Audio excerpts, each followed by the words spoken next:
This is Greg. He was born and raised in Sao Paulo, Brazil, and is 18 years old. Greg moved to the U.S. for his senior year of high school because he wants to attend college in the United States. He's a senior at IMG Academy in Bradenton, Florida. Attending school in both the United States and Brazil gives Greg a unique perspective on both countries. Brazil is both the fifth largest country by landmass and population, with an estimated 200 million people. Brazil's most notable colonization period lasted until 1825, when they officially gained their independence from Portugal. This history is evident in their demographics today. The country is majority white, descendants from Europe, but there is a strong black and mestizo population originating from the slaves kept during Portuguese rule. Along with the rest of South America, Brazil is known to be very religious. Today they have more Roman Catholics than any other country in the world, an estimated 123 million. This number has begun to drop, though, in recent years as more and more people join Protestant churches. We are seeing this trend among the youth as there is a clear divide in ideology between generations. When speaking with Greg, a key thing that he noted was a cultural difference between the United States and Brazil. He sees Brazilians as placing more emphasis on family and having a better sense of community, whereas Americans are more independent and individualistic. A major reason for this is the role that religion plays in bringing communities together and instilling values in people that may not be present in other places.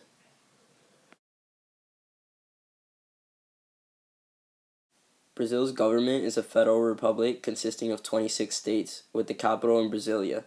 Dilma Rousseff is currently in her second term as president of Brazil after she took over power from Lula da Silva.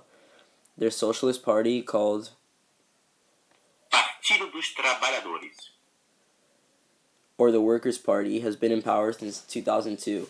In theory, the government acts similar to the U.S.'s with a clear constitution and division of power between the three branches of government, but that is not always the case. The current constitution of Brazil was drafted after a period of military dictatorship and is meant to guarantee individual rights, along with restricting the state's ability to limit freedom. The preamble to the Brazilian Constitution outlines this theme perfectly.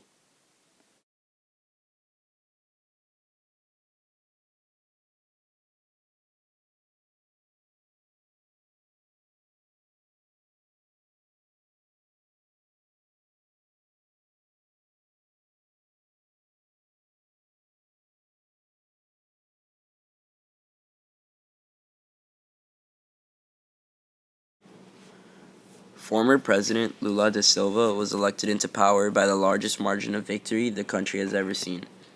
Throughout Lula's rise to power, he set out to help something that many Brazilians felt could never improve: the fight against poverty. Although he didn't completely succeed, a tremendous leap was made in accomplishing a nearly impossible task during his presidency. Brazil is home to some of the worst slums in the world, called the favelas. To fully understand Brazil's poverty, we must look at how their economy functions. They are both an important agricultural power as well as an industrial power, and are a major economic leader in Latin America. It is the world's largest coffee and sugarcane producer, as well as the second largest soybean producer and beef exporter. Despite these staggering trade numbers, poverty is still widespread. Family farmers who use subsistence farming to survive are one of the main causes of poverty, as the access to proper resources in the rural areas decreases. The semi-arid Northeast is the country's poorest region, where more than half of the population is considered poor. Low incomes and less than substantial climate conditions have led to the migration of large numbers of people to urban areas. Other causes of poverty include unequal land distribution and lack of access to formal education. Another major problem present in the Brazilian economy is the massive income inequality. The richest 1% of the Brazilian population accounts for 13% of all household income.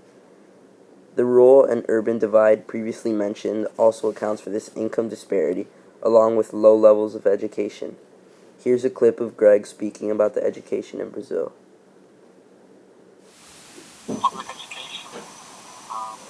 At that time, public education in Brazil was one of the best, and they were actually better than private. But nowadays, to get a good education, you go to private school.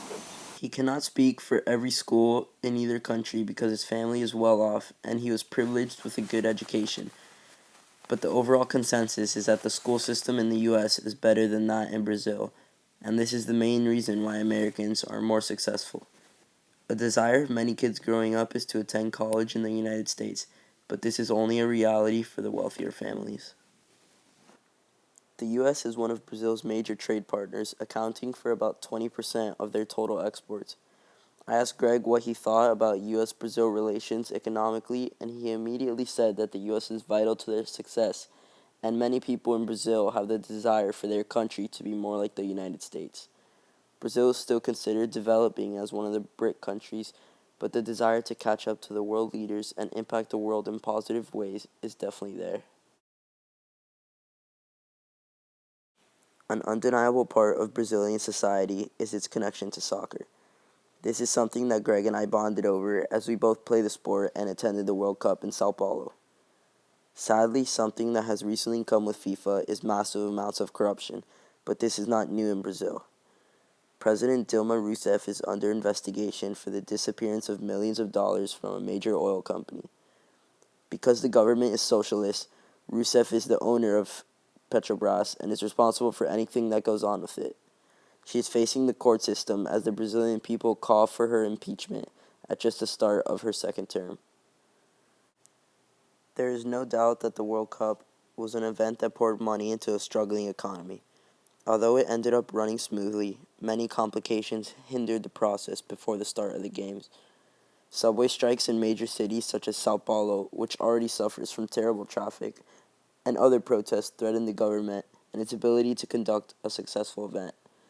These conflicts were not always solved peacefully, as police were often called in and violence was enforced at times. Greg sees this social issue as a major difference between the United States and Brazil. Basic freedoms such as freedom of speech and freedom of assembly that we as Americans enjoy are not always as easily met in other countries. Greg also feels as if the population's opinions are not necessarily always taken into account. Millions of people living in the favelas were displaced for the building of stadiums and were forced to move to the streets. These civil liberties are something that many people hope improve in the near future.